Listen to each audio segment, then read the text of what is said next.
mismos que han transcurrido. Están ya 41 personas y con ellas vamos a comenzar. Nuevamente, muy buenas tardes a todas y todos. Les doy la más cordial bienvenida a este inicio de curso que hoy iniciamos a este inicio de curso. Les doy la bienvenida a este inicio de curso. Tenemos ya con nosotros al maestro Juan Ignacio Bilbao Vázquez. Hoy damos inicio al curso básico de perspectiva y enfoque de derechos humanos, que será impartido por el maestro Juan Ignacio Bilbao Vázquez, a quien le doy la más cordial bienvenida. Y te agradezco, Juan Ignacio, tu disposición a compartir con nosotros tus conocimientos, a compartir con nosotros tu tiempo y a llevarnos a una reflexión en relación a cuál es nuestra posición, cuál es nuestro quehacer diario en relación con los derechos humanos. Para efectos de esta clase, para lo que interesa esta clase, voy a destacar solo dos aspectos de la formación del maestro Juan Ignacio Bilbao Vázquez. Él, además de tener la licenciatura en Derecho, tiene maestría en Derecho Electoral por la Universidad del Valle de Tlaxcala. Tiene, entre otras especialidades, la especialidad en Justicia Constitucional, Interpretación y Tutela de los Derechos Fundamentales por la Universidad de Castilla-La Mancha, y tiene también especialidad en Democracia Inclusiva, entre otras. Muchas gracias, Juan Ignacio. Te dejo el micrófono y te hago saber que tanto Almadeli como el ingeniero Vicky estarán atentas al chat y a lo que se requiera por parte de las personas participantes, así como por parte tuya, para llevar con agilidad este curso. Gracias nuevamente y que lo disfruten. Gracias.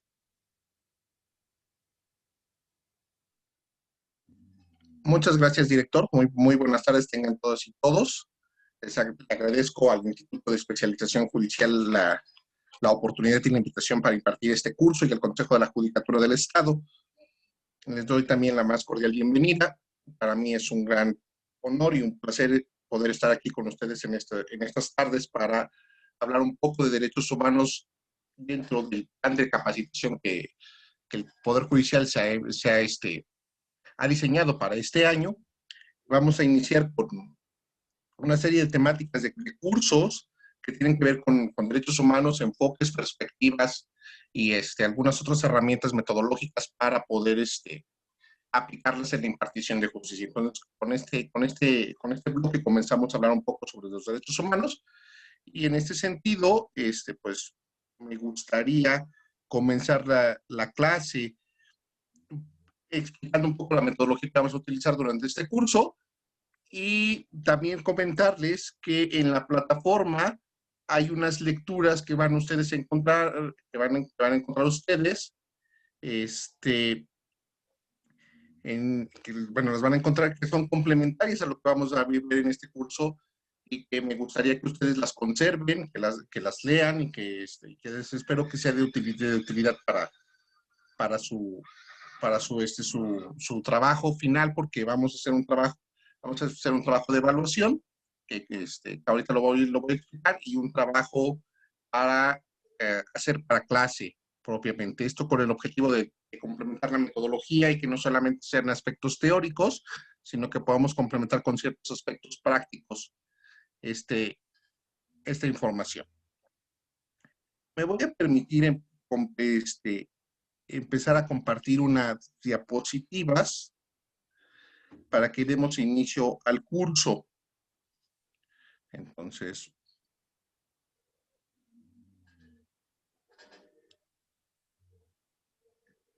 me parece. ¿Ya se ve? Ya. No se preocupe, lo hacemos. Será solo la del tratamiento y ese la próxima. Perdón, como que se entrecortó un poco el Aún audio. no se ve lo que estás compartiendo, Juan Ignacio. ¿Sí se está compartiendo? No está compartido. ¿No? A ver, pero. No. A ver. Me parece que ya. ¿Ahora sí ya se ve? Sí, ya se ve. Ok.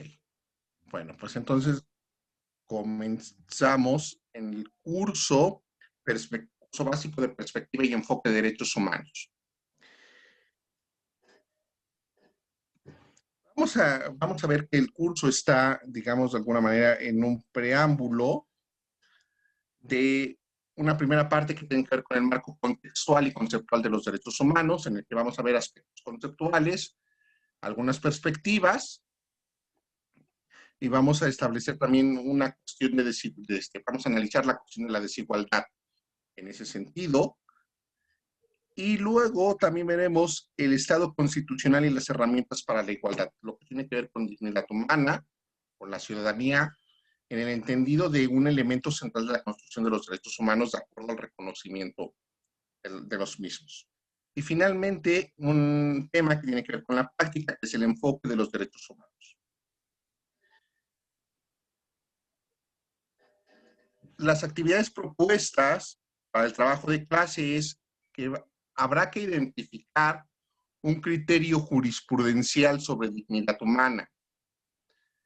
También les voy a solicitar de la manera más atenta que identifiquen ustedes, las y los participantes en el curso, una sentencia sobre un derecho humano. Esta sentencia puede ser del propio Tribunal Superior de Justicia del propio Poder Judicial local, o de la Corte, o de la Corte, o incluso una sentencia de la Corte Interamericana. Cualquier sentencia. No es necesariamente un específico ni necesariamente una materia, sino puede ser cualquier sentencia, para que ustedes la vayan analizando y podamos ir trabajando un poco a la par de que vamos explicando el tema del enfoque de los derechos humanos, ustedes lo vayan identificando en la sentencia que ustedes elijan, de cómo se ha trabajado este enfoque. Y luego, también para el trabajo de clase, habrá que identificar 4 tesis o jurisprudencia sobre distintos derechos humanos. Eso de alguna manera me parece que es importante para que vayamos viendo cómo se va plasmando en la actividad jurisdiccional el enfoque de derechos humanos. Y finalmente, como trabajo final, como evaluación, un trabajo que tiene que ver con un comentario de 2 cuartillas máximo sobre esa sentencia que hayan elegido desde la perspectiva del enfoque de derechos humanos, en el que hay que identificar sus elementos, es decir, el trabajo consiste en explicar brevemente en 1 o 2 párrafos de qué trata la sentencia y luego en el desarrollo identificar los elementos del enfoque de derechos humanos. Y finalmente, una opinión, su opinión muy personal, si de acuerdo a lo visto en clase se aplicó o no se aplicó el enfoque de derechos humanos, o si desde su punto de vista está bien aplicado este enfoque, para que podamos evaluar un poco el aprendizaje que nos llevemos de este curso. Y bueno, y las lecturas están recomendadas para ustedes. Aquí están. Son la Carta de los Derechos de los Indios, según la Escuela de Salamanca, de Luciano Pereña, 10 ideas sobre los derechos humanos, de Manuel Atienza, el concepto de derechos humanos, según Pedro Niken, Ciudadanía y Globalización, de Danilo Solo, y Libertad de los Antiguos y de los Modernos, según Benjamín Constant. Con este material es lo que vamos a trabajar en estas 3 sesiones. Entiendo que posiblemente sea mucho material, pero pues es lo más compacto que se puede trabajar ese tema inicial de los derechos humanos. Entonces, ¿hasta aquí vamos bien? ¿O hay alguna duda al respecto de esta metodología de trabajo que se propone?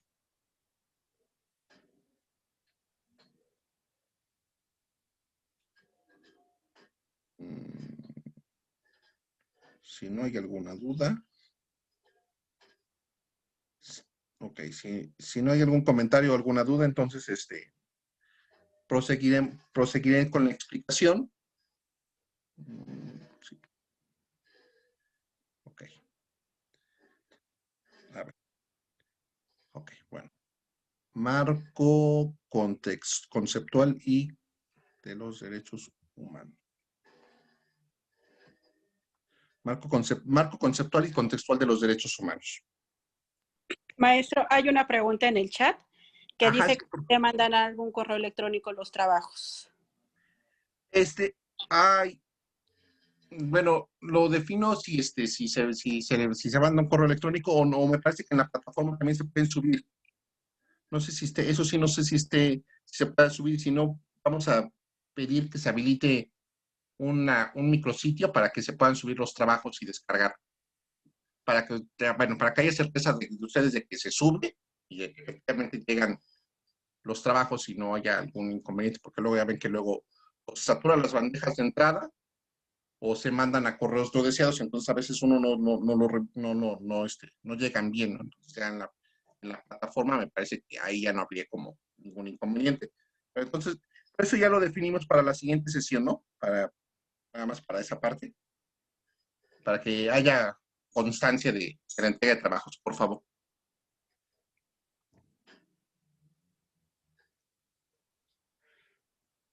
Entonces, ¿alguna otra duda respecto a esto?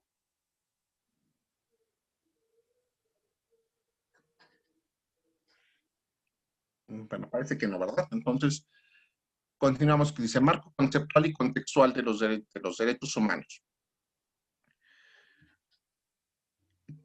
¿Qué son los derechos humanos en ese sentido? Bueno, los derechos humanos, a ver, ok.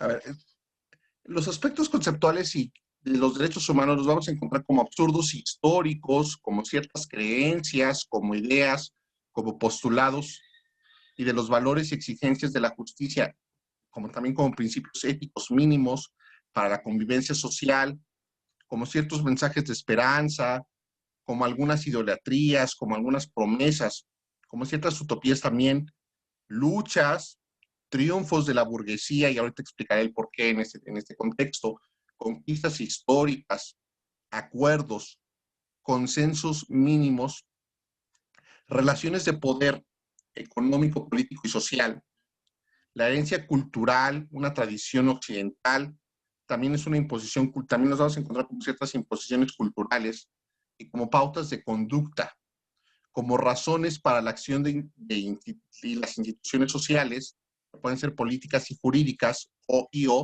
que reconocen y concretizan la idea de autonomía, libertad e igualdad.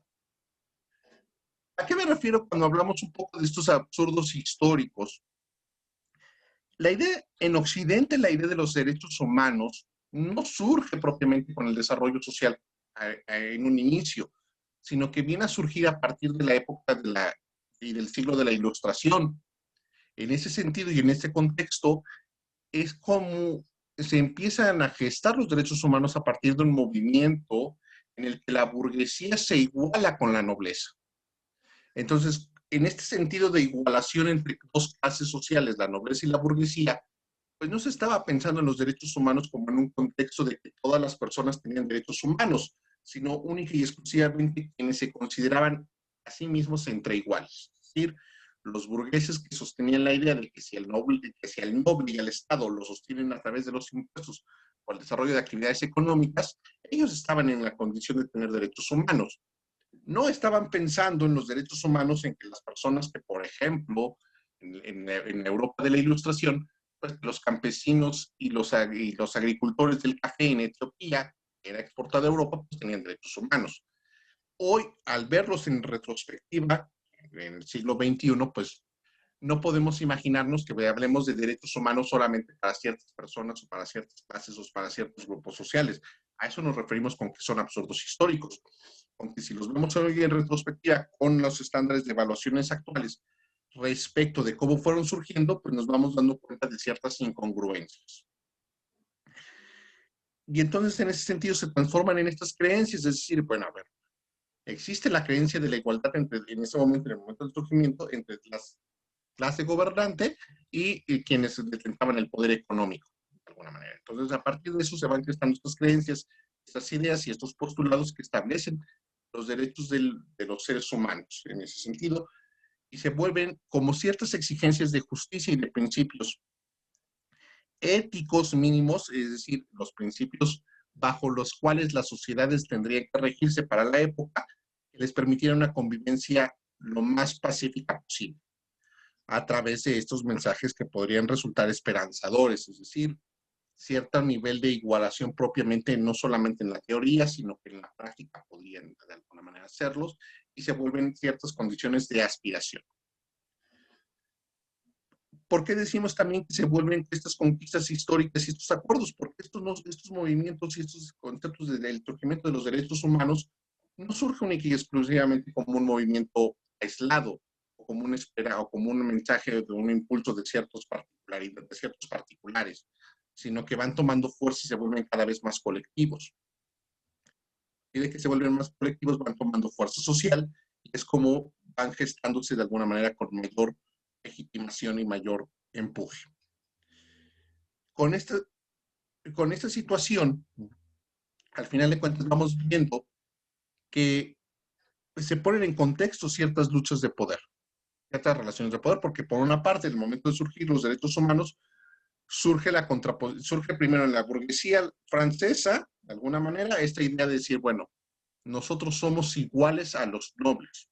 Y esta contraposición de la nobleza al reconocimiento por parte del Estado de la existencia de los derechos humanos, es decir, no existe para la nobleza esta relación de igualdad, toda vez que, de acuerdo a estas creencias, para ellos en este contexto era el derecho divino lo que rige y lo que diferencia entre unos grupos sociales y otros.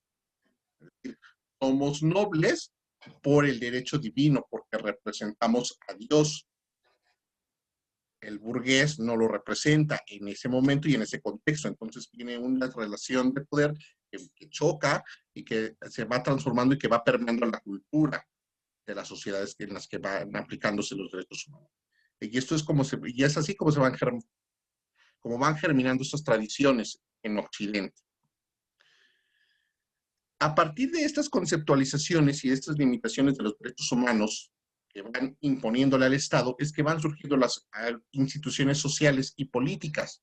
Es decir, existen la posibilidad y el interés y la necesidad social de institucionalizar los derechos humanos para darles un reconocimiento. Pueden existir muchas otras teorías de que existen en la naturaleza por el simple hecho de ser personas. Sin embargo, la crítica que se hace desde el positivismo no solamente existe como un derecho natural, sino que necesitan un reconocimiento para establecer ciertas pautas y ciertas directrices sobre las cuales van a regirse estos derechos. Sin embargo, lo que no puede despegarse de esta idea de los derechos humanos es que están íntimamente ligados a tres aspectos fundamentales. Uno es la dignidad de las personas. Es decir, existe un concepto de dignidad. Las personas somos dignas por ser personas.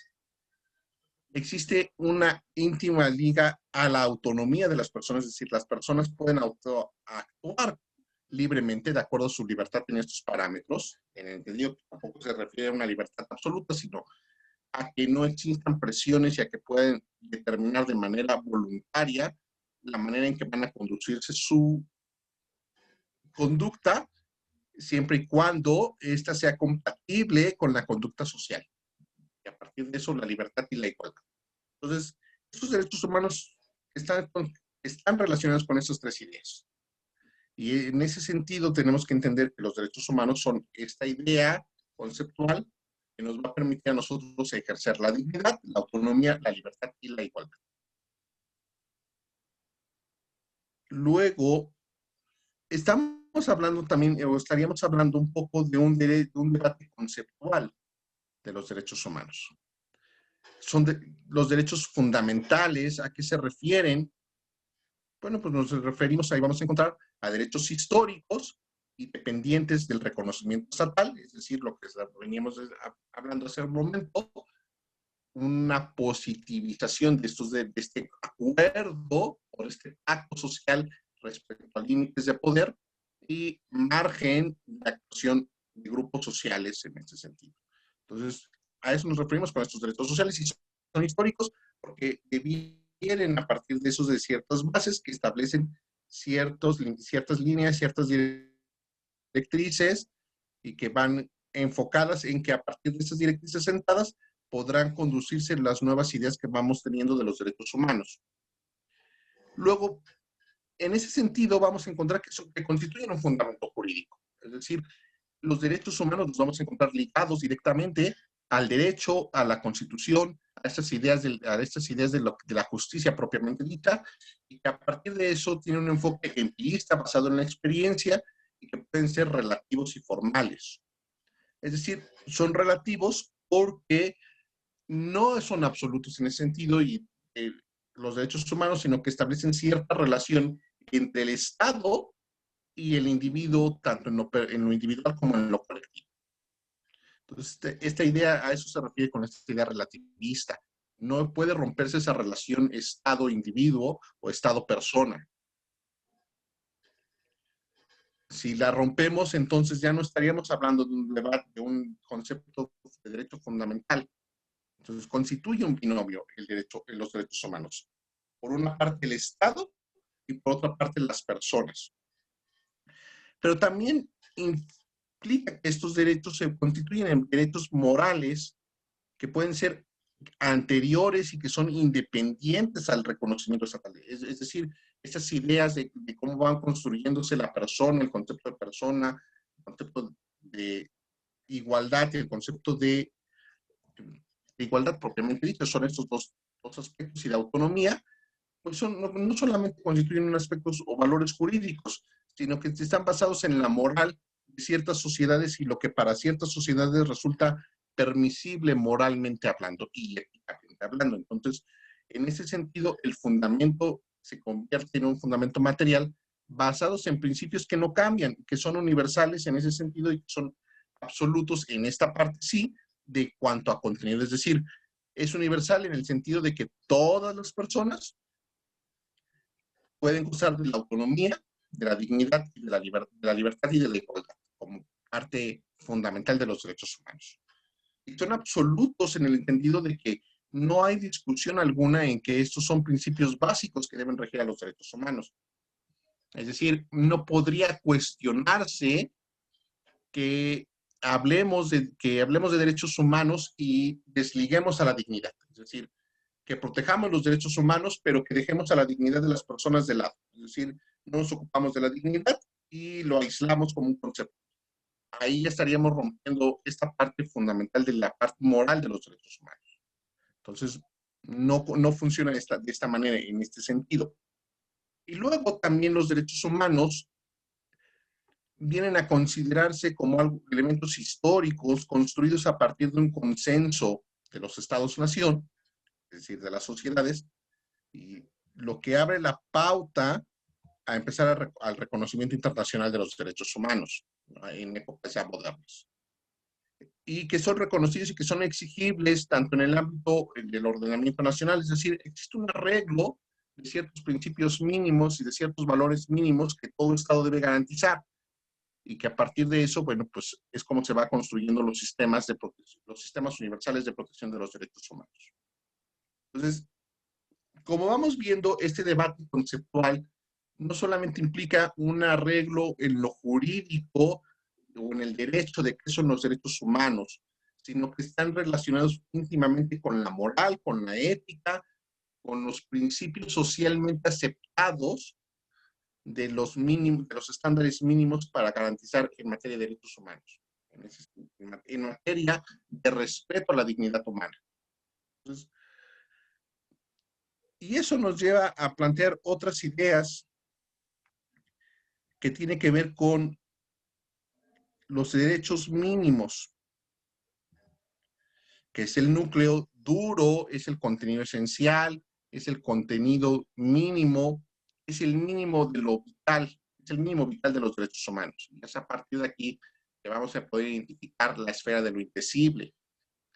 Entonces, todo derecho humano y toda construcción debe establecer ciertas pautas y cierto contenido sin el cual no podemos entender a los derechos humanos. Entonces, habíamos hablado que este momento tiene que estar ligado con dignidad, con autonomía, con igualdad y con libertades. Y luego, pues, estamos también hablando en este debate conceptual de derechos hegemónicos, de categorías impuestas por las potencias coloniales o hegemónicas. Es decir, después de la Ilustración vino un fenómeno social que está relacionado con esta colonización, que fue donde vimos fenómenos de colonización, por ejemplo, en el África, en ese sentido. Y entonces, a partir de eso, vinieron ciertas categorías impuestas, también se dio en América, pero esta parte pero estos fenómenos que tienen que ver con derechos hegemónicos, pues está mucho más ligada al siglo XX que propiamente a los aspectos coloniales de la etapa colonial, ¿no? Es decir, a partir de 1500, etcétera, ¿no? Esto ya está un poco más cercano al siglo XX. Y entonces estamos viendo esta parte de estas categorías y estas imposiciones en contra de las sociedades periféricas y que trata de ocultar de alguna manera los derechos humanos. También surgen en esta parte crítica como una herramienta que oculta relaciones de dominación. Que también se vuelven justificativos de ciertos procesos sociales. Y entonces los derechos humanos empiezan a tener esta doble acepción, no solamente como un elemento limitador del poder del Estado o como un elemento igualador entre grupos sociales, quienes ejercen el poder y quienes ejercen el poder económico y social, sino que también va ligado a esta parte de justificación de procesos sociales de dominación y de ciertos abusos en ese sentido. Entonces, como vamos viendo, los derechos humanos se van volviendo estas herramientas que pueden ir aplicando, que tienen una parte, digamos, de alguna manera no tan positiva en ese sentido, sino que se van utilizando como otras herramientas justificatorias, pero que también, a la par de que van surgiendo como esas herramientas justificatorias, surgen de procesos sociales de emancipación, de resistencia y de lucha contra la opresión y la desigualdad.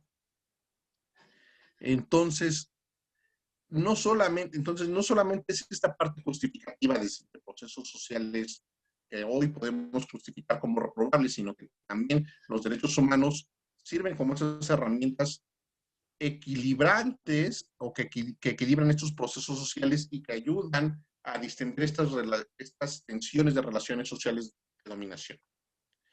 Y a partir de eso vamos a encontrar estas garantías institucionales que vamos a encontrar propiamente, que son primarias, secundarias y terciarias.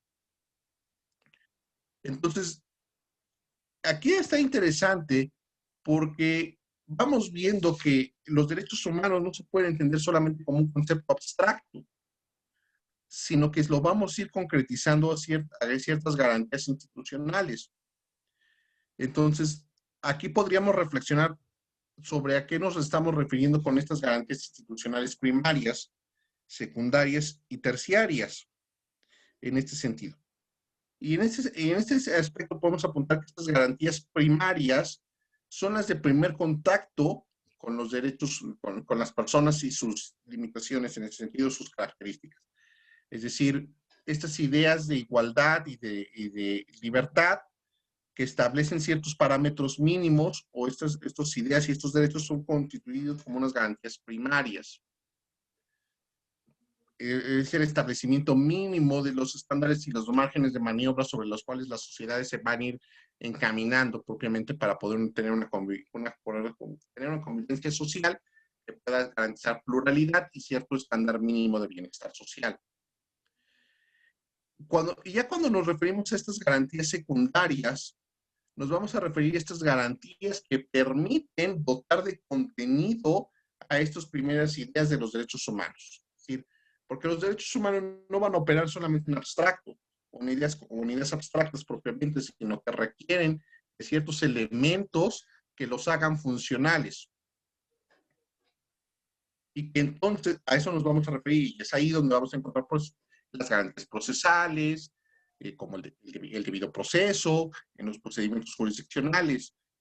Y finalmente estas garantías terciarias lo que nos van a garantizar es que en los momentos en que tanto garantías primarias y garantías secundarias fallan, para casos concretos, las garantías terciarias entren en auxilio y puedan reparar las violaciones de los derechos humanos.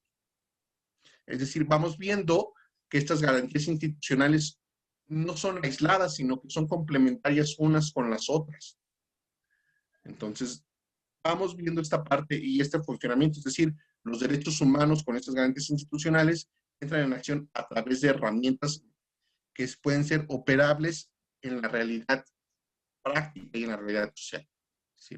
En ese sentido.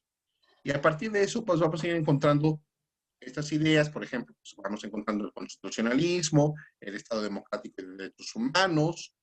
Entonces, ¿hasta aquí hay alguna duda con respecto a estas garantías? De esta clasificación de garantías institucionales de los derechos humanos. ¿Sí me estoy explicando o si no, pues, de verdad con toda la libertad pueden establecerlo y me detengo. ¿No hay alguna pregunta, Alma, hasta aquí?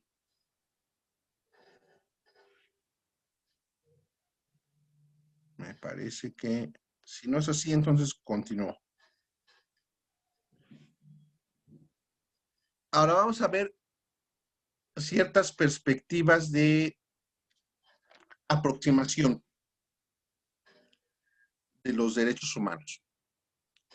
En estas perspectivas de aproximación, lo que tratamos de hacer es aproximarnos a una idea general, a una idea lo más uniforme, unánime posible de lo que son los derechos humanos. Y entonces encontramos una perspectiva esencialista de los derechos humanos, es decir, una perspectiva que se ocupa de la esencia de los derechos humanos y que son todos estos derechos inherentes, universales, que atienden la naturaleza de las personas y la dignidad de las mismas. Es decir, se ubica única y exclusivamente se enfoca en esta esencia de derechos humanos. Es decir, van a atender a la persona propiamente y a esta dignidad en ese sentido.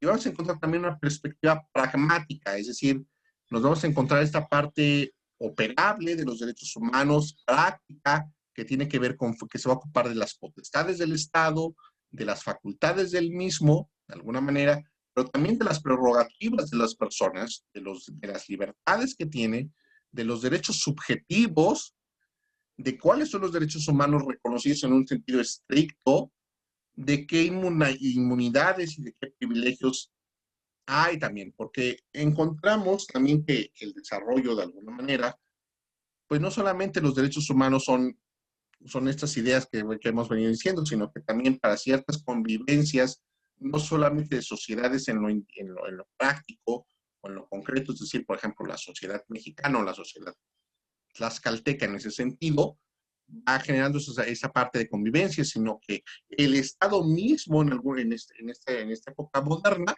se va construyendo también a sí mismo como una persona, de alguna manera, que tiene relaciones con otros estados, como una persona en ficción, con reconocimientos legales, pero que va adoptando estas ideas y lo va permitiendo, y a partir de eso es que va generando ciertas inmunidades y ciertos privilegios, y es ahí donde vamos encontrando pues las inmunidades diplomáticas, por ejemplo, para irlo viendo, y eso tiene que ver con este sentido. A eso se refiere propiamente esta perspectiva programática.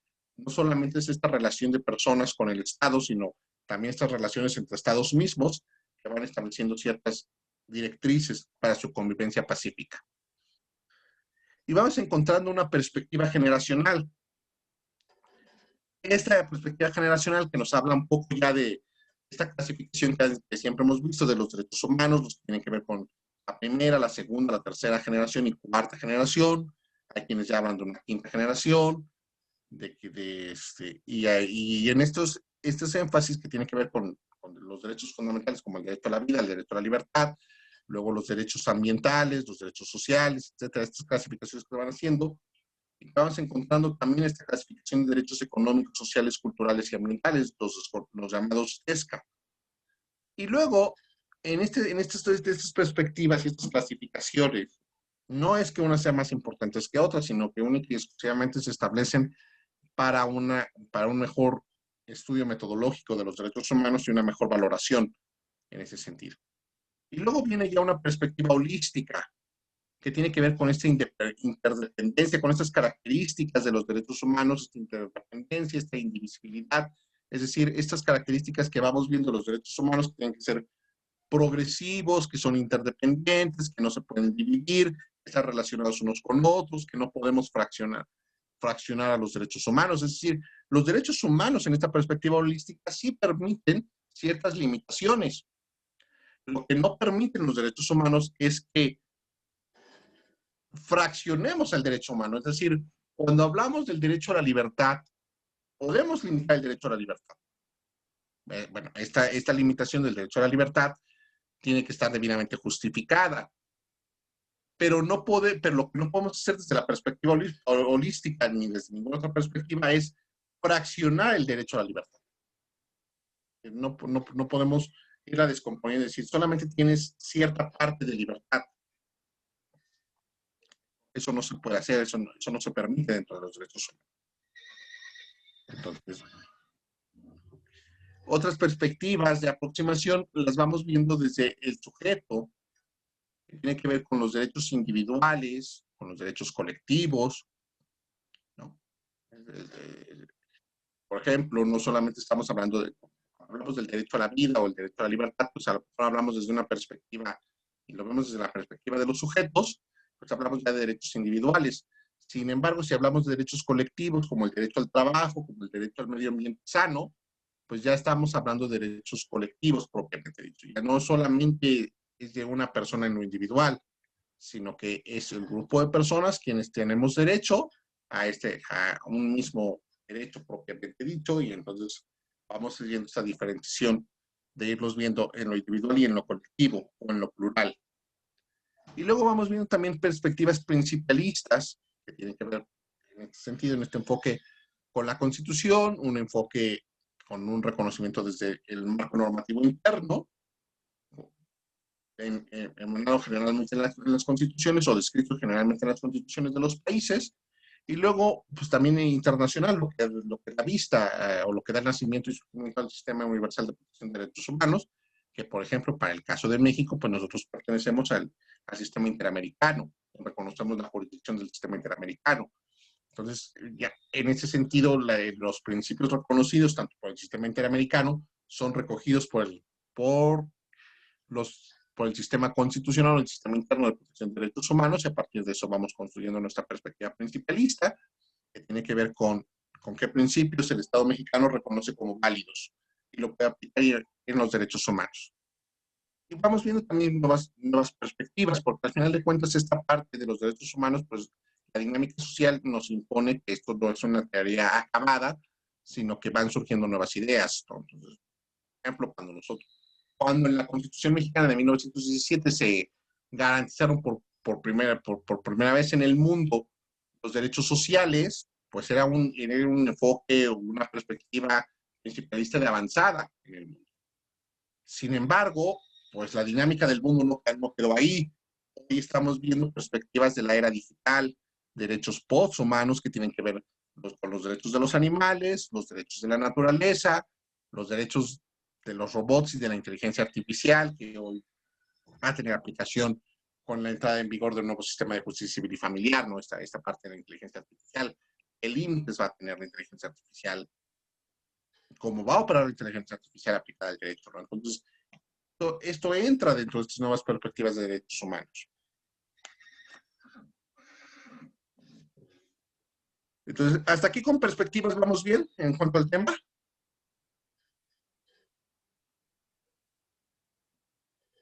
No. En el chat hay una pregunta que dice que si le puede dar un ejemplo de garantía terciaria. ¿De garantías qué, perdón? ¿Terciarias? Terciaria. A ver, establecimos que las primeras garantías son las garantías primarias, son las que tienen que ver con el contacto, con el primer contacto con las personas y con lo que establece los parámetros mínimos.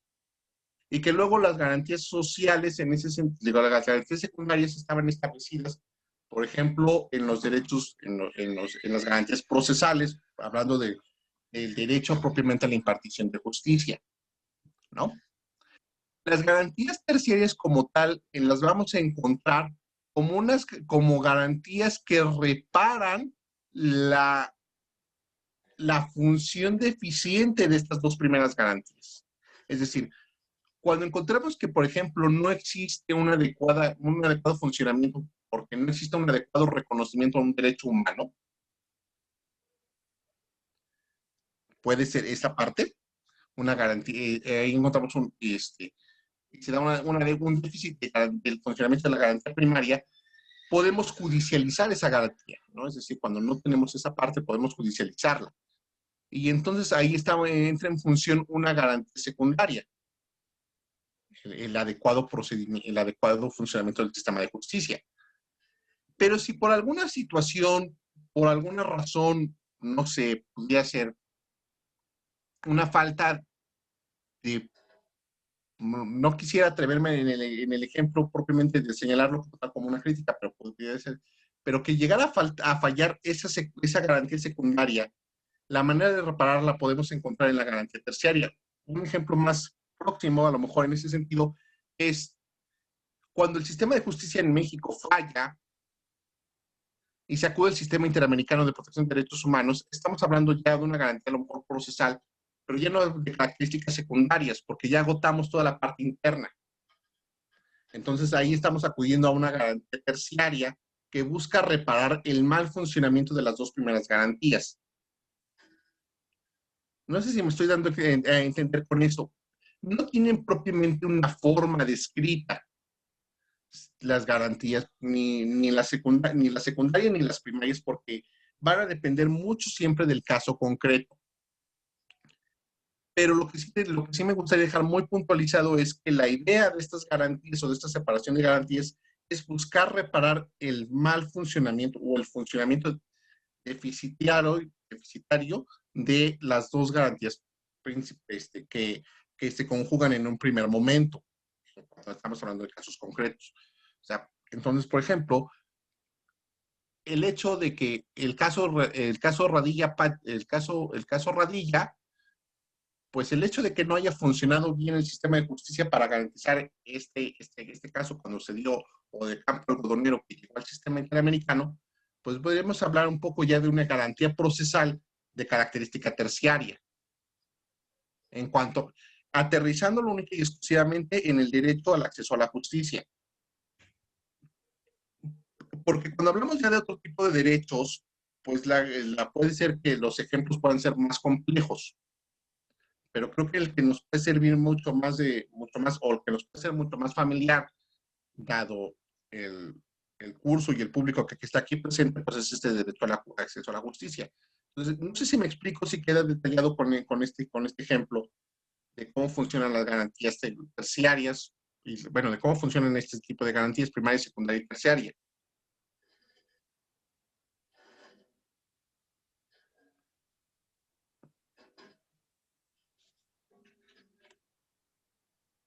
Sí, ay, ¿qué pasó? Ya no es que no puedo acceder al chat. ¿Sí quedó claro esta parte o me regreso a esta parte de las garantías? Comentan que sí le quedó claro, que muchas gracias. Ah, ok, gracias entonces. ¿Hasta aquí vamos bien entonces? Hasta esta parte de los aspectos prácticos, bueno, de las perspectivas.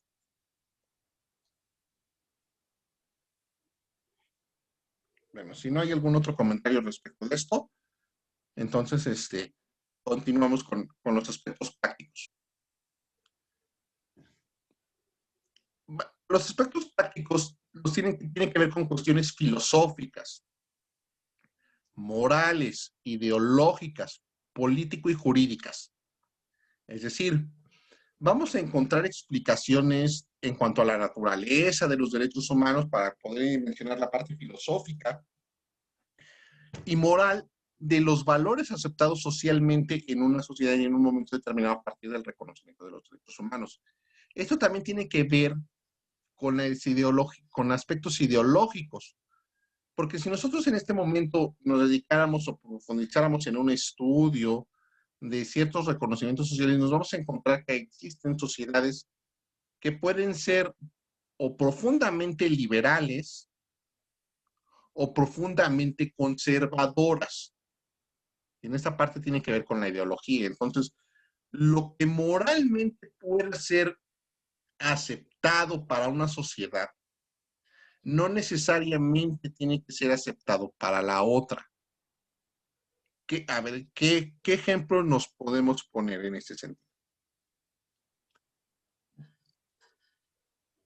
Quizá en este punto lo que mejor ilustra este ejemplo, estos arreglos y estas cuestiones filosóficas, sea el reconocimiento de derechos humanos en sociedades que profesan la religión cristiana respecto de los derechos y respecto al reconocimiento de los derechos humanos de sociedades que profesan la religión musulmana. ¿A qué me explico? Porque mientras en los países generalmente con mayor predominancia cristiana y católica es aceptable que las mujeres tengan ciertas autonomías, bueno, en el sentido de ciertas autonomías me refiero en el sentido, no en el sentido de que no lo tengan como tal autonomía personal o ese tipo, sino ciertas en el sentido del reconocimiento de que, de que la autonomía es limitada para poder coexistir.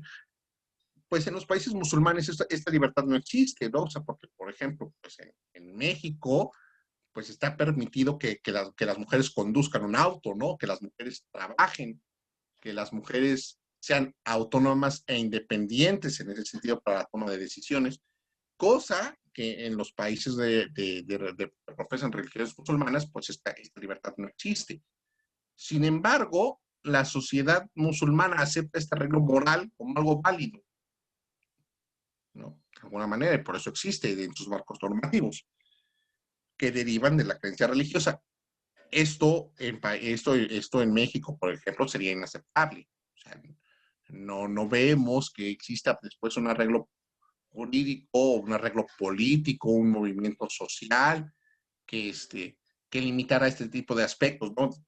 Para ilustrarlo de una manera en ese sentido, ¿no? No se ve, por el contrario, los movimientos sociales en México y generalmente en América Latina van mucho más encaminados a que a ampliar las libertades de las mujeres. Por eso hoy estamos hablando un poco también en la discusión del espacio público del derecho a la libertad de la libertad sexual y reproductiva de las mujeres, al derecho a decidir sobre las maternidades, etcétera, ¿no? O sea, no como un aspecto de imposición obligatoria, ¿no?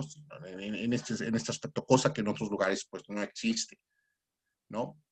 O, por ejemplo, hoy vemos en estos países de mayores libertades, a lo mejor en el contexto en el que nosotros lo vemos, pues el reconocimiento de la protección de los derechos de la comunidad de la diversidad sexual, ¿no? O sea, se habla un poco del matrimonio, no en el concepto religioso, ¿no? Y vemos estas oposiciones y estas presiones incluso políticas de la iglesia, ¿no? Es decir, desde el enfoque del derecho canónico pues, se ve un aspecto o un concepto totalmente religioso del matrimonio y no el aspecto social, jurídico y de contrato que puede existir y de la protección que puede existir para estos grupos.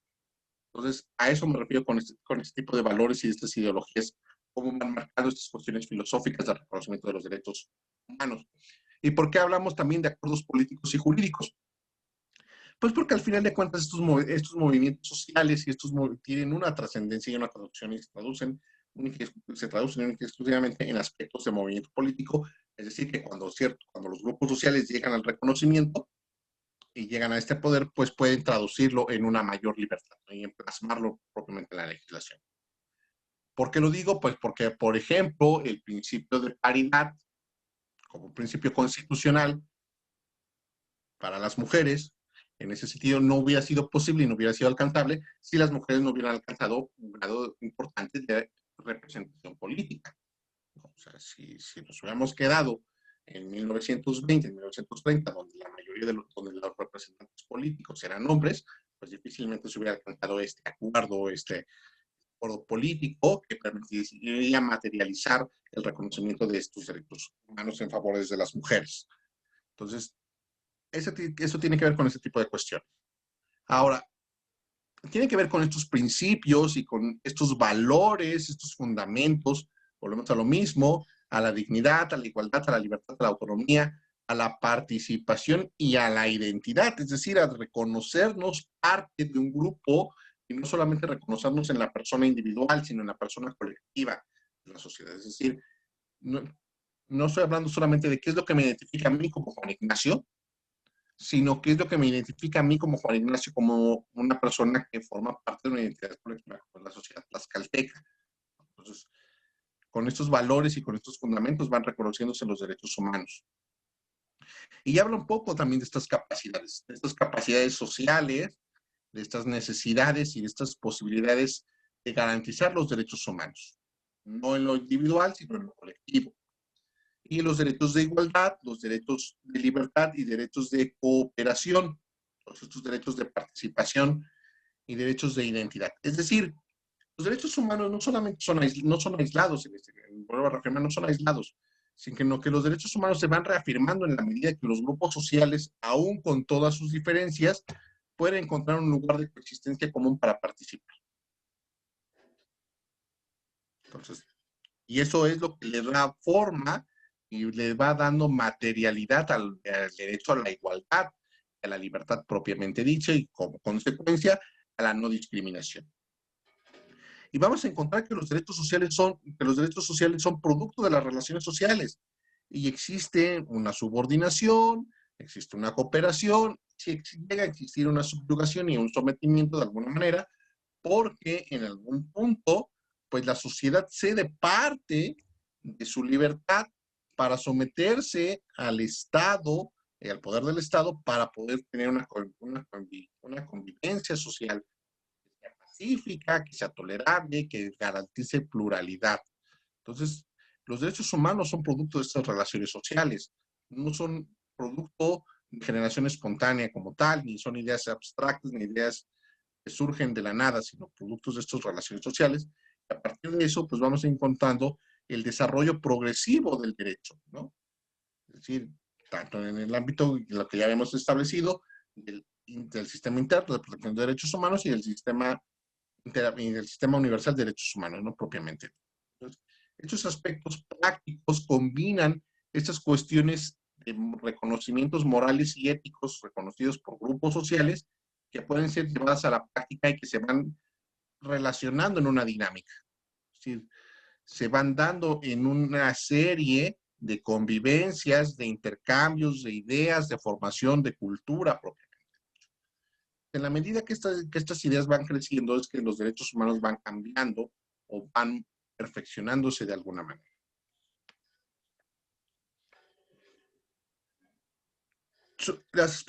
Otros aspectos prácticos, bueno, pues son el aspecto práctico de la universalidad, son del relativismo cultural, están relacionados con cierto nivel de cultura, con cierta validez cultural propiamente dicho, con cierta construcción de consensos. ¿A qué me refiero con esta parte del relativismo cultural? Bueno, pues a que a partir de la cultura, de las ideas propias, de la apertura, de la idea de pluralidad, es que vamos aceptando ciertos matices y ciertos estándares o ciertos ensanchamientos de los derechos humanos. Podemos encontrar grupos en los que un derecho humano esté plenamente reconocido con mucha amplitud y otros en los que el derecho humano esté reconocido, pero con un margen mínimo de maniobra, ¿no? Y eso también tiene que ver mucho con los contextos. Habrá contextos en los que sea permisible y socialmente aceptable estar a las 3 o 4 de la mañana en vía pública, como si fuera mediodía, ¿no? Y habrá momentos y habrá construcciones en los que esto no sea tan válido por ciertas complejidades estructurales de las sociedades o por ciertas condiciones de convivencia social, ¿no? Por citar un ejemplo. Entonces, esta parte es relativo. y luego a partir de eso, por ejemplo, también en el aspecto de la amplitud o de la situación cultural propiamente dicho, podemos encontrar expresiones de derechos humanos que sean moralmente aceptables y que sean, o que no sean tan aceptables o tan vistosas en ese sentido. No sé si ustedes recordarán, pero hace apenas unos meses se ha dado una polémica respecto de la libertad de expresión con una exposición de pintura que tiene que ver con retratar la visión que tiene de la iglesia el autor. Entonces, esto se ha debatido mucho porque podríamos encontrar ejemplos en donde una sociedad pueda ver esta parte de esta exposición como algo natural, como algo aceptable, y hay otros sectores sociales en los que pueden decir que esta parte de expresión cultural tiene ciertos límites en cuanto al respeto a las creencias religiosas de ciertos grupos, ¿no? Entonces, es lo que puede ejemplificar mejor un poco esta parte del relativismo cultural o esta parte de esta dinámica que se dio, por ejemplo, hace unos años con esta pintura de Zapata montada en un caballo, de la figura de Zapata montada en un caballo, ¿no? Con tacones, etcétera, ¿no? Ese tipo de situaciones creo que nos pueden ilustrar mucho el margen de maniobra que tienen los derechos humanos a partir de la tolerancia cultural de los grupos sociales en los que se practican estos derechos humanos, ¿no? Y este consenso de derechos humanos que permite, que es lo que va estableciendo el margen de tolerancia de los mismos y de práctica de los mismos. Y esto es lo que nos va llevando a pautas regulativas de carácter que son subjetivos y que pueden evolucionar. O sea, puede ser que lo que hoy vemos bien, el día de mañana no lo veamos tan bien o tan permisible. O lo que hoy vemos mal, de alguna manera, que no sea permisible, el día de mañana lo podamos ver como algo muy aceptable. Entonces, esta práctica puede ir creciendo o disminuyendo de acuerdo al momento, estableciendo condiciones que no necesariamente están ligadas al reconocimiento legal propiamente dicho o a la positivización, sino que más va dependiendo un poco de cómo explicarlo, del timing social en el que se van dando y de los momentos sociales en los que se van presentando estas dinámicas. Ahora, esto tiene que ver con derechos y oportunidades. Es decir, existen momentos en los que pueda ser coyunturalmente oportuno ampliar el reconocimiento de derechos humanos o moralmente oportuno limitar cierto reconocimiento. Lo que implica, en este sentido, va relacionado con ampliar los deberes o con limitarlos y ampliar las responsabilidades correlativas a los derechos humanos. Es decir, hasta dónde es necesaria cumplir esta responsabilidad, hasta dónde puede ser complementaria esta parte.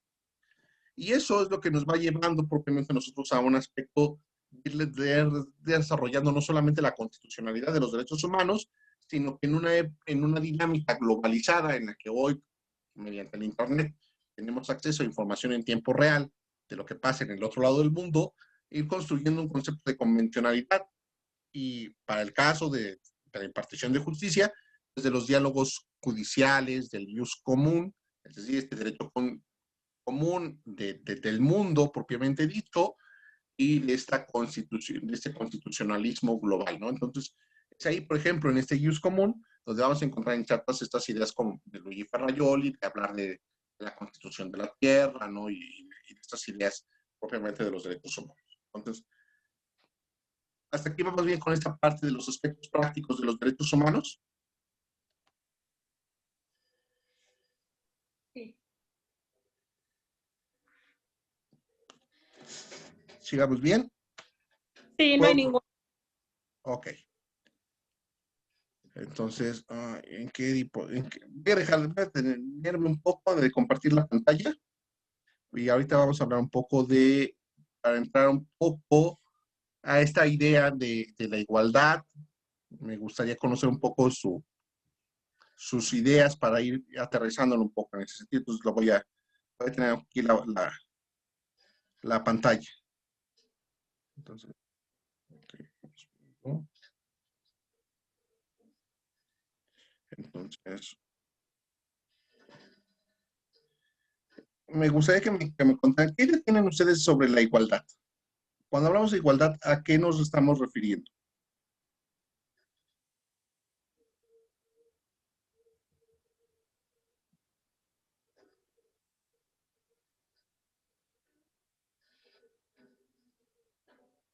¿A qué creen que nos referimos con la igualdad?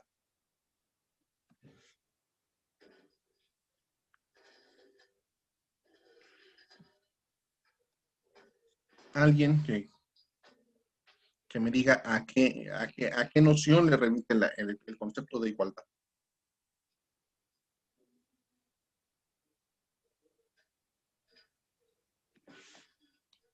¿Nadie?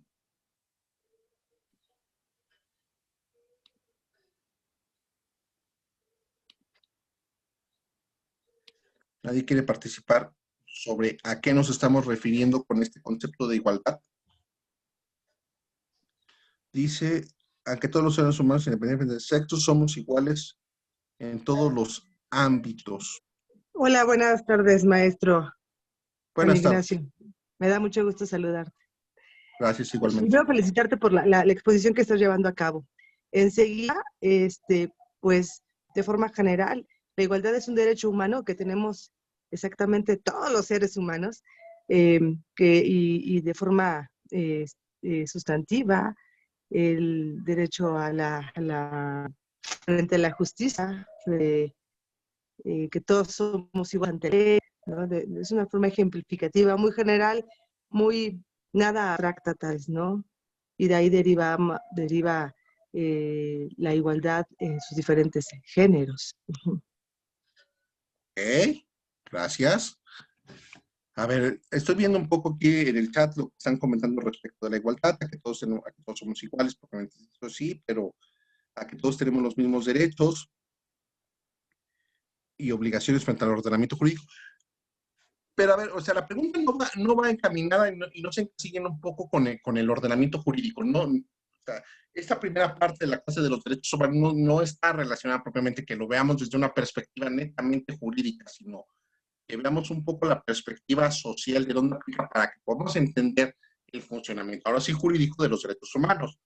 ¿Por qué lo digo? Porque muchas veces puede ser que nos vayamos encontrando con un caso en particular en el que establezca la norma cierta consecuencia y pues, el caso particular lo que vamos a aplicar y diga, oh, como que no tiene, como que la consecuencia natural que describe la norma no aplica. Un poco en ese sentido, para que podamos identificar las fracturas un poco del concepto de derechos humanos y dónde podemos mejorarlo. Hacia allá va a encaminar esa parte. Entonces, viendo esa concepción que van teniendo la igualdad, yo los invito a que pensemos un poco fuera de la caja. Si la igualdad tiene que ver con este derecho que tenemos todos, pero no solamente como este derecho, sino como una garantía que nos permita tener la tranquilidad de que no existe la posibilidad de hacer distinciones entre seres humanos. No lo vemos desde el punto de vista desde los derechos, sino le damos la vuelta al enfoque y decir, bueno, a ver, lo que a mí me permite no distinguir en el trato entre persona A y persona B es el derecho a la igualdad. Como la igualdad de género, sí un poco como la igualdad de género, pero no solamente de género como tal, porque podemos entender que el ordenamiento jurídico sí nos permite hacer estas distinciones siempre y cuando estas distinciones estén justificadas. Es decir, el derecho a la igualdad está relacionado y es una garantía contra la arbitrariedad.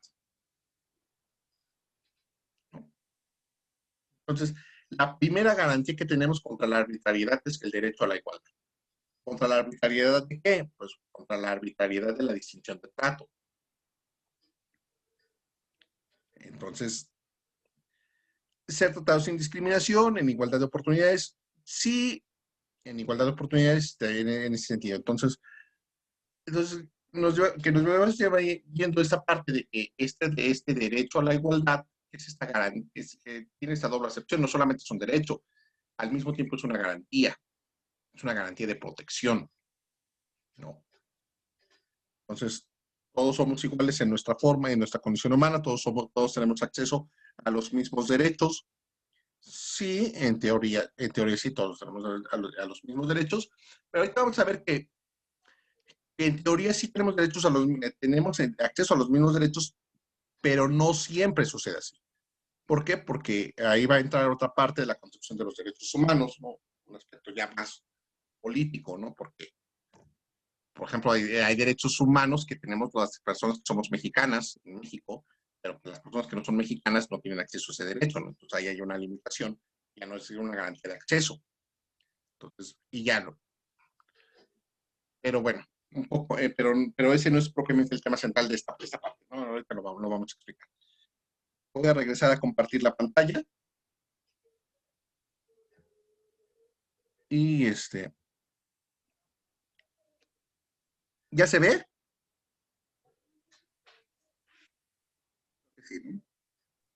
Sí, ya se ve, maestro. Ok, gracias. Bueno, entonces vamos a ver que el Estado constitucional y sus herramientas para la igualdad. Entonces, y en un primer momento hemos establecido, y no sé si ustedes estén de acuerdo, si están de acuerdo o no conmigo, en el entendido de que el derecho a la igualdad lo podamos seguir viendo para efectos de la clase también como una garantía de protección contra la arbitrariedad, de diferenciación en el trato. ¿Sí estamos de acuerdo en esa parte? Sí. Ok, bueno, gracias.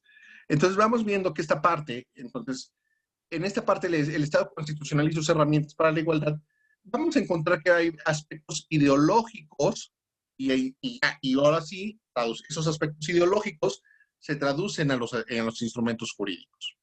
Dentro de esos aspectos ideológicos vamos a encontrar las nuevas narrativas y lenguajes, es decir, aquí vamos a encontrar conceptos. Un ejemplo de esto, recordaremos, no sé, ustedes tendrán a lo mejor un poco más de conciencia de esta parte por su trabajo y por el tiempo que llevan desempeñándolo, pero hace, que será cuestión de 6 o 7 años, no se hablaba del lenguaje incluyente. ¿Se acuerdan de eso? O sea, se hablaba del lenguaje como tal, ¿no? Pero no del lenguaje incluyente. Hoy, en los últimos 2, 3 años, y se ha conceptualizado mucho esta parte del lenguaje incluyente, de visibilizar a ambos géneros en el lenguaje o de utilizar palabras que desde la perspectiva de quien nos empuja, sean consideradas neutras, y es ahí donde vamos viendo, por ejemplo, esta sustitución de los y las por les, o de cambiar las grafías de la A en la O, o por la E, o por la X, o por la arroba, ese tipo de estas nuevas narrativas. Sí lo vamos identificando que esto antes no sucedía y ahora sí se habla de ello.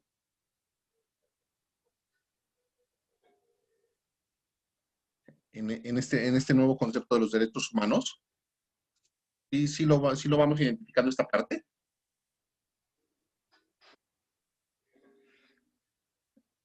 No alcanzo a leer sus comentarios porque estoy compartiendo la pantalla, entonces no sé si hay algún comentario en el chat, si lo identifican o no lo identifican. Me interesa esta parte para ver si vamos claros, si vamos en el mismo canal.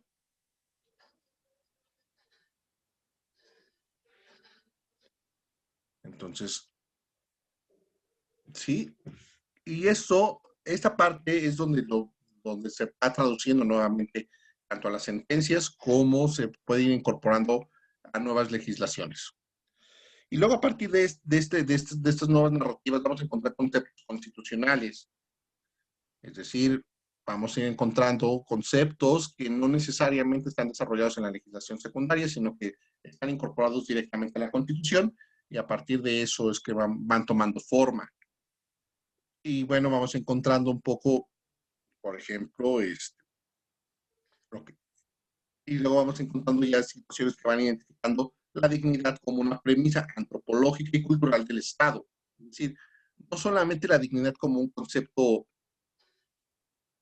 meramente lingüístico en ese sentido, como una palabra, propiamente, sino que la dignidad se vuelve una premisa antropológica, la dignidad centrada en la persona humana y en el individuo como tal, ¿no?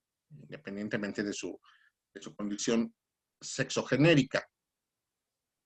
Y luego, a partir de esta concepción, de esta dignidad como un concepto antropológico, vamos a ir encontrando que se trata del estado constitucional de una democracia de consecuencia organizativa. Es decir, el concepto de dignidad va, como parte esencial de los derechos humanos, va a organizar gran parte de cómo es que van operando los derechos humanos.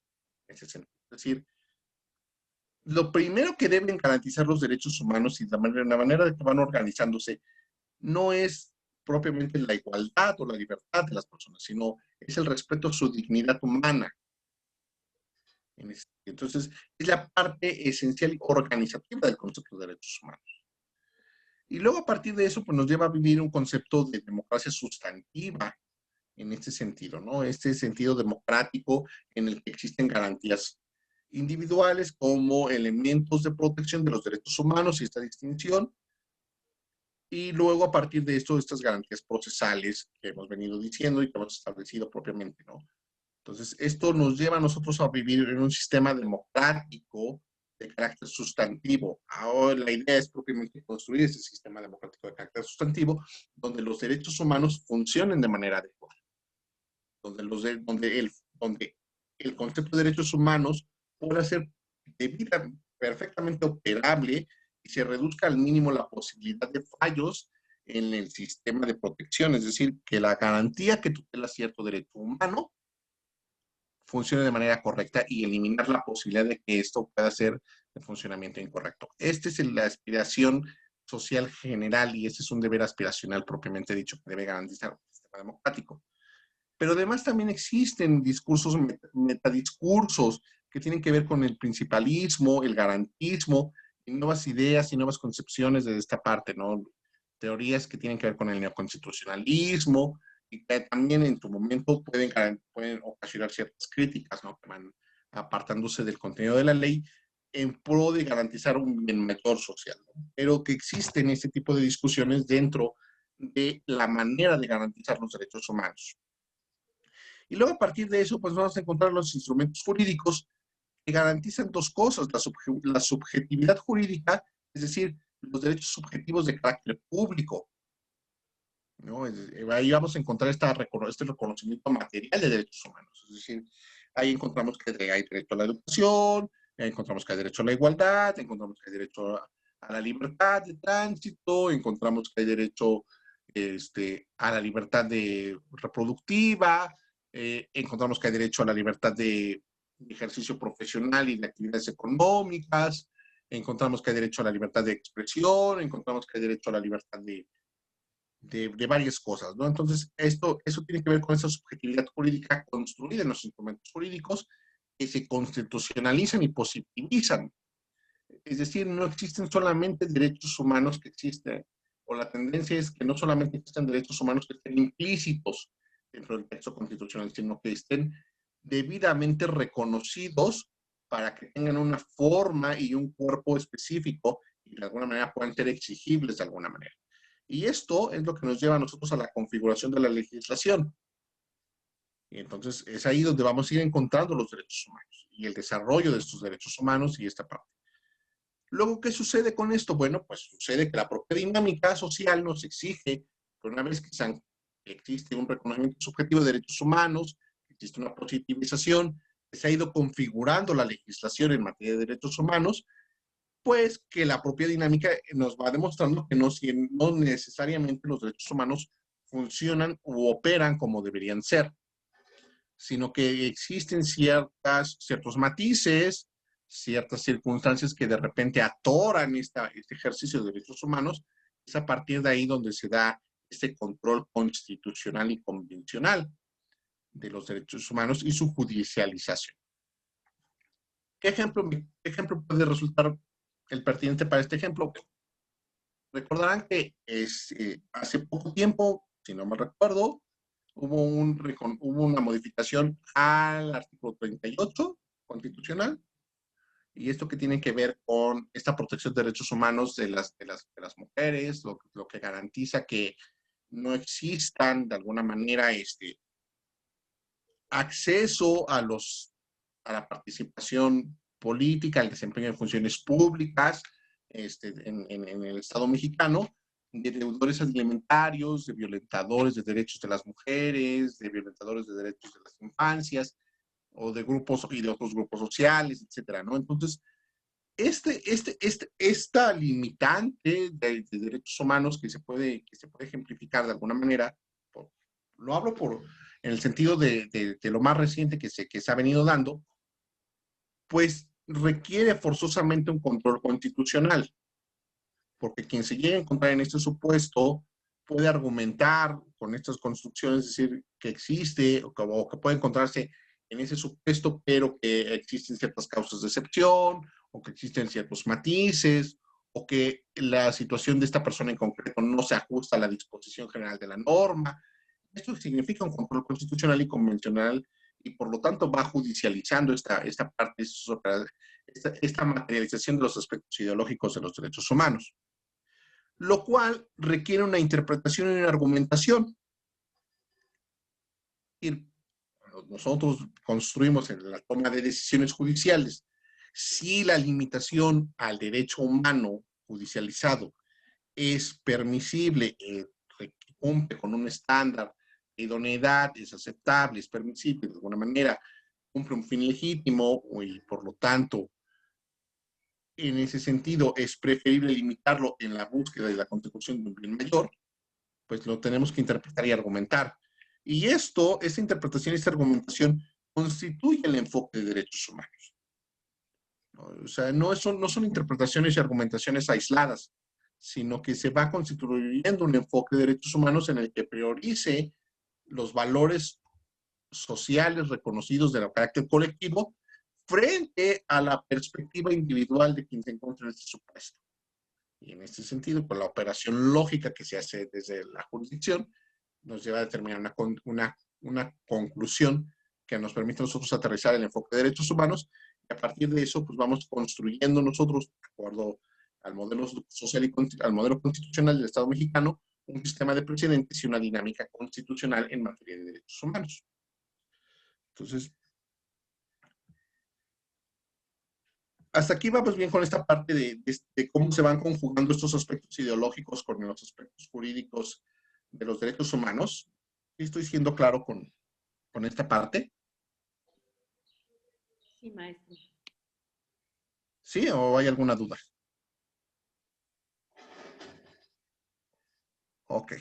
Si no es así, entonces continúo un poco. Entonces, lo que vamos a seguir viendo en esta parte es la dignidad humana. La dignidad humana, en ese sentido, la vamos a ver como el fundamento, como este valor, como este principio y como este derecho. Es decir, la dignidad humana como este estatus, como este rango y como esta posición social. Es decir, esta parte de la dignidad humana no se negocia. Esa parte de la dignidad humana siempre debe de existir y existe. Entonces, si bien es cierto, pueden existir ciertas condiciones o ciertos eventos en los que la dignidad humana pueda aumentar o pueda disminuir, no es una posición negociable. Es decir, los derechos humanos tienen que mantener esta dignidad humana como un estatus y como un mínimo, en ese sentido, de la posición no solamente individual, sino social de los derechos humanos. Es decir, este es el núcleo y la esencia de los derechos humanos, la dignidad. Y luego, aparte de eso, esta dignidad es el valor intrínseco, es el valor interno que está asociado a un atributo. Es la razón de ser de los derechos humanos. Y desde el enfoque que lo queramos ver, tanto del naturalismo, o del positivismo, o del realismo jurídico, la dignidad humana es el valor interno de los derechos humanos. Y esta parte asociada a la persona, no solamente en lo individual, sino en lo colectivo. Es decir, esta suma de personas y de identidades son dignas en ese sentido. Y por lo tanto, los derechos humanos deben garantizar esta parte de esta dignidad. Y luego la dignidad también es una forma de comportarse o un rasgo de carácter. Es decir, es donde vamos viendo parte de ciertos reconocimientos, de ciertas conductas que podrían no ser aceptables en ese sentido. Un poco en este punto, por ejemplo, ¿ustedes recuerdan un poco la jurisprudencia que define el modo honesto de vivir?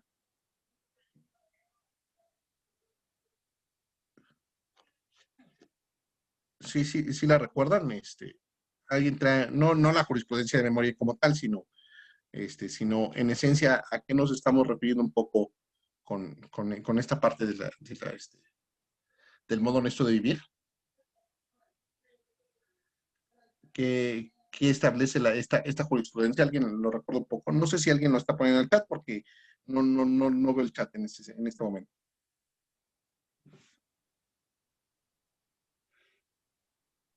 No, en el chat todavía no tenemos ninguna participación, maestro. Ok, gracias. Bueno, a ver, un poco, esta jurisprudencia que tiene que ver con el modo honesto de vivir, nos habla un poco de que el modo honesto de vivir tiene que ver mucho con el arreglo de lo que la comunidad acepta como socialmente válido. Hay algún aspecto importante y fundamental de la validez social, en ese sentido, es, por ejemplo, pues el trabajar, ¿no? Eso es lo que una sociedad ve como un aspecto válido para poder tener un modo honesto de vivir. Y entonces, en esta parte, por eso es esta parte, quería tocarlo con esta parte de comportarse, porque una sociedad puede ser que no trabaje y no tenga una causa de excepción para trabajar, por ejemplo, pues que no esté, no esté en una situación de calle o no esté en una situación que le permita, por ejemplo, estar en pleno uso de sus atribuciones personales propiamente, puede decir, bueno, o que sea parte de una infancia, puede decir, pues esto no es aceptable, ¿no? O que, por ejemplo, existe un arreglo implícito de que la licitud de la libertad de empleo tiene que hacerse con arreglo a las leyes, es decir, lo que es lícito, a lo que es lícito dedicarse, ¿no? Propiamente, es decir, tú puedes dedicarte al comercio de ciertas actividades, pero siempre y cuando estas tengan un reconocimiento legal.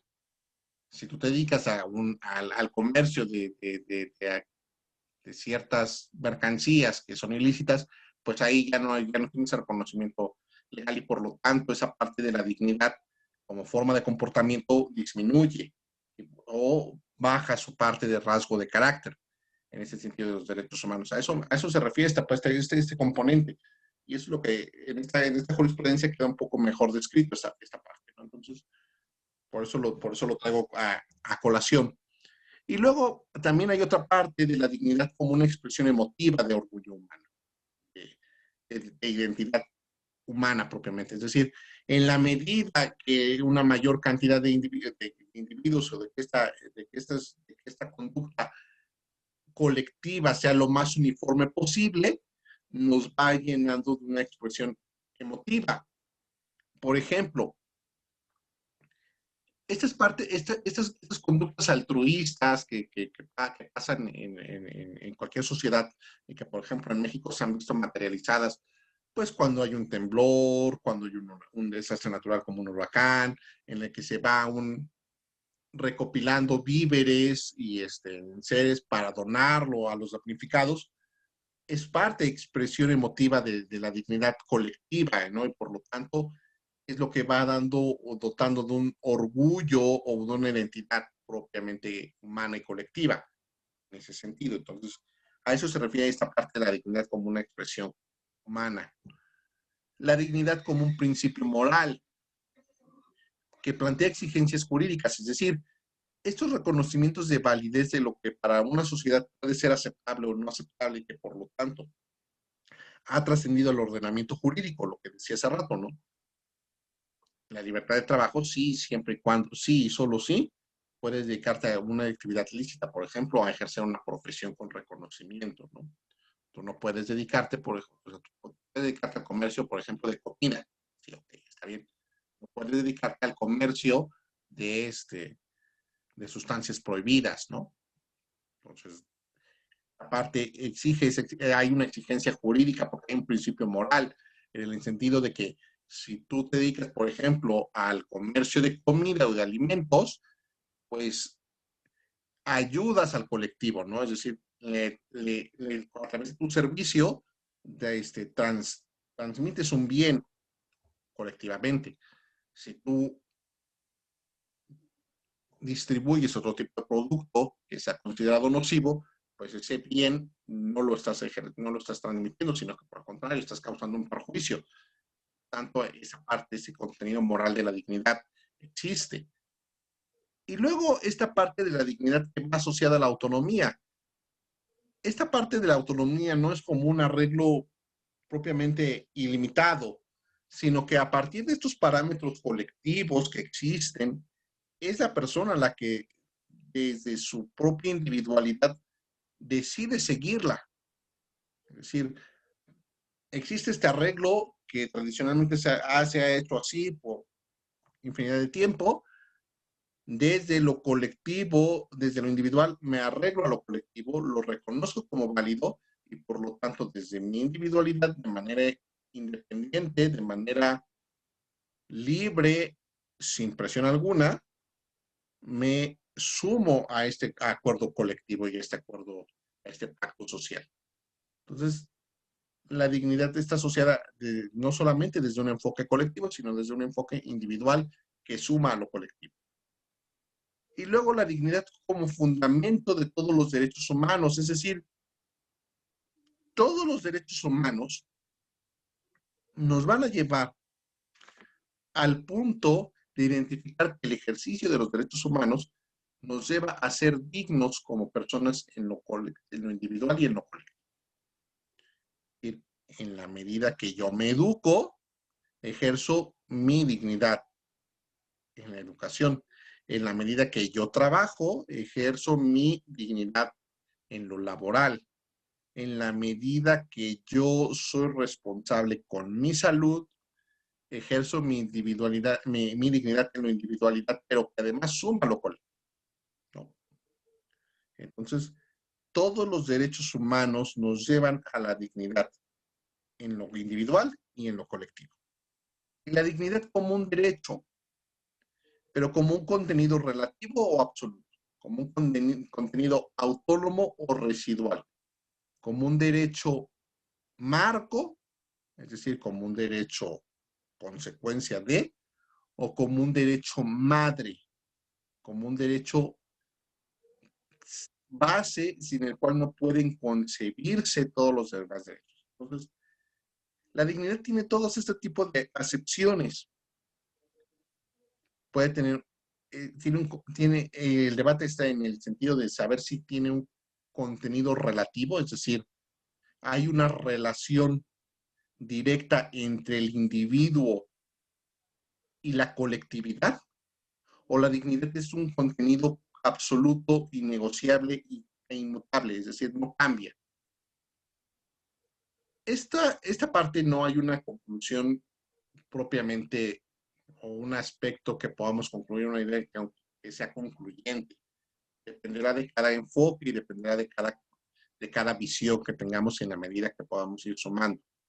Habrá personas para quienes el contenido de la dignidad como un derecho sí sea un absoluto y sea un innegociable, y habrá quienes establezcan que puede ser relativo y que existe una correlación entre el individuo y la colectividad para ejercer la dignidad como un derecho.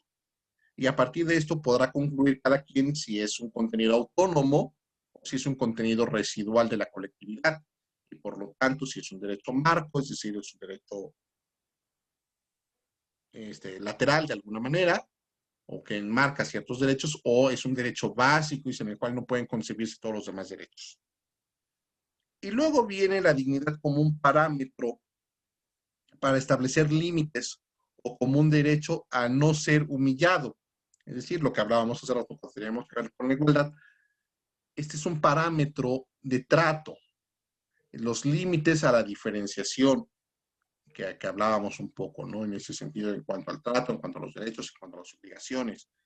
En ese sentido, como un fin en sí misma y no como un medio. Es decir, la dignidad como este parámetro no es un medio para lograr la igualdad, sino la igualdad se logra a través de la medida que garanticemos un trato no diferenciado de manera injustificada entre individuos que posean las mismas características o características compatibles, ¿no? De alguna manera. Y luego, bueno, pues hasta ahí vamos a ir viendo que existen grados de dignidad, grados de dignidad absoluta, que tienen que ver con la universalidad, es decir, con esta idea colectiva de la dignidad propiamente que garantiza los derechos humanos, un grado intermedio que tiene que ver con el estatus de una situación y de un cierto grupo, y un grado relativo que tiene que ver con mínimos, es decir, existen estándares mínimos de dignidad y estándares de condiciones. Es decir, cuando nosotros limitamos derechos humanos, tenemos que garantizar que por lo menos la condición relativa o el grado relativo de la dignidad sea respetado, ¿no? Podríamos limitarle la libertad a una persona, en una mazmorra, ¿no? O limitarle la libertad a una persona que conviva con ratas y con forma nociva. Eso no garantizaría condiciones mínimas relativas del grado relativo de la dignidad. Y el estándar intermedio tiene que ver con ciertas condiciones específicas de dignidad, es decir, cuando podemos nosotros establecer una limitación colectiva de derechos humanos, tenemos que establecer ciertos parámetros en ese sentido. Entonces, no estamos garantizando una libertad absoluta, es decir, un grado de dignidad absoluto, porque no estamos universalizando la protección de la dignidad, pero sí estamos garantizando que las limitaciones al derecho humano que tienen que ver con la dignidad garanticen un estándar de estatus mínimo reconocible, ¿no? en ese punto. Entonces, hasta aquí vamos viendo bien con la dignidad humana como el fundamento y el principio de los derechos humanos. ¿Vamos bien? Maestro, hay una pregunta. Mande. ¿La individualidad está por encima de la colectividad? ¿Perdón, qué? Hacen la pregunta, ¿la individualidad está por encima de la colectividad? No, no necesariamente. O sea, cuando hablamos de individualidad, nos estamos refiriendo no solamente a un individuo, pero también hay que estar conscientes de que la persona en lo individual no es una persona que se aísle del mundo, sino que esa individualidad está inmersa en una colectividad. Entonces, no es que sea mayor o no es que sea por encima de, sino que tenemos que entender que la individualidad de la dignidad humana y de los derechos humanos es perfectamente compatible con la colectividad humana. Es decir, lo que tratamos de ver con la operación de los derechos humanos y frente a casos concretos es ver cómo ese estatus o cómo esa condición individual del derecho humano puede ser compatible y está inmersa dentro de la colectividad de los derechos humanos y de la situación general de los derechos humanos. Entonces, veamos esta parte de compatibilidad entre lo individual y lo colectivo. La suma de pequeñas individualidades suma a una gran colectividad. Entonces, a eso nos referimos con esta parte, esa compatibilidad, y no veámoslo desde un asunto de que es más grande, ¿no? En ese sentido. Luego, la dignidad humana como un fundamento, como un valor, como un principio, un derecho, tiene que ver con este concepto. ¿Sí estoy siendo claro con esta idea? De quien preguntó sobre la individualidad y la colectividad.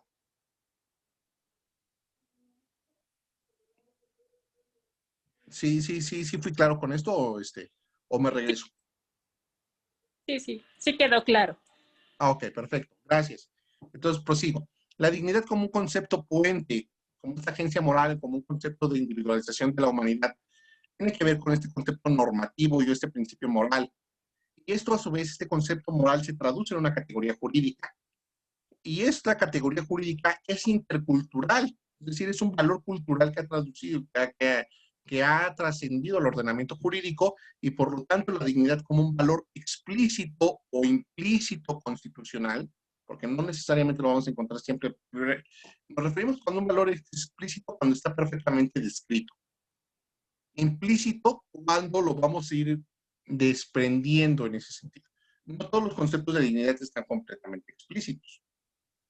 Entonces hay algunos otros que se acaban implícitos. Por ejemplo, implícito el hecho de la libertad de decidir el número de hijos que podamos tener las personas, pues el valor de la dignidad va implícito, no especifica el por qué tenemos esa libertad directamente, o sea, o no especifica las consecuencias de tener esa libertad para entenderlo como un valor explícito.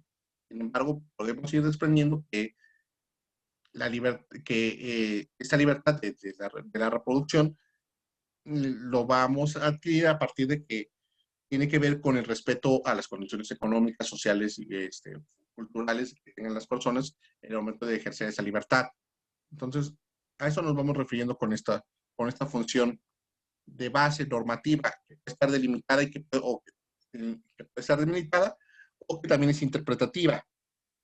Por lo tanto, existe un derecho constitucional autónomo en ese sentido. Entonces, vamos viendo ahorita, si nos vamos dando cuenta, la clase va en el sentido no solamente de entender a los derechos humanos desde el enfoque de cada una de las materias que cada uno de ustedes ve en su día a día, sino que desde un arreglo del derecho constitucional propiamente dicho. Y que a partir de ese arreglo del derecho constitucional, ya cada quien lo podrá aterrizar en su esfera de trabajo propiamente, ¿no? Entonces, y en la materia que ve todos los días y con la cual están ustedes plenamente familiarizados. Entonces, y eso es lo que va garantizando esta parte de la dignidad humana. Y luego, como fundamento de otros derechos, tiene que ver con la satisfacción y necesidades de elementos o necesidades básicas, como el mínimo vital, que veremos en la siguiente sesión.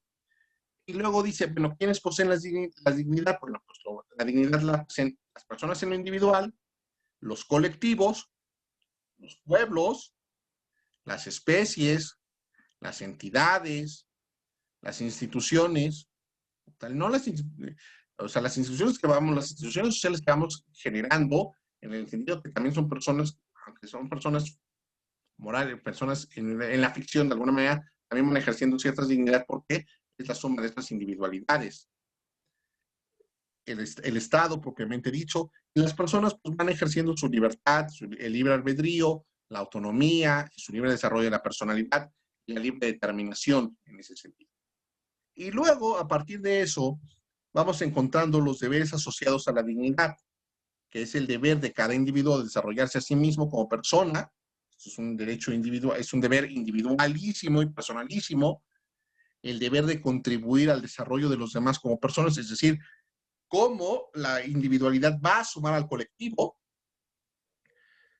y cómo esa suma de lo individual a lo colectivo se transforma en una cooperación y en una solidaridad, ¿no? Entonces, la consecuencia de contribuir de lo individual a lo colectivo tiene que traducirse en una solidaridad y una sororidad en ese sentido. Y entonces es donde vamos a encontrar la igualdad, la autonomía, la dignidad, la igualdad, la autonomía, desde un aspecto multicultural, ¿no? Entonces, hasta aquí lo vamos a dejar por el día de hoy. Y para la próxima clase, por favor, para la próxima clase, su jurisprudencia sobre lo que habíamos estado hablando, ¿no? Sobre dignidad en ese sentido, ¿no? Entonces, para que lo tomemos la siguiente sesión. Entonces, si hay hasta aquí dudas pero de momento o estamos bien. ¿Algún comentario sobre la clase? Hasta aquí lo vamos a dejar el día de hoy.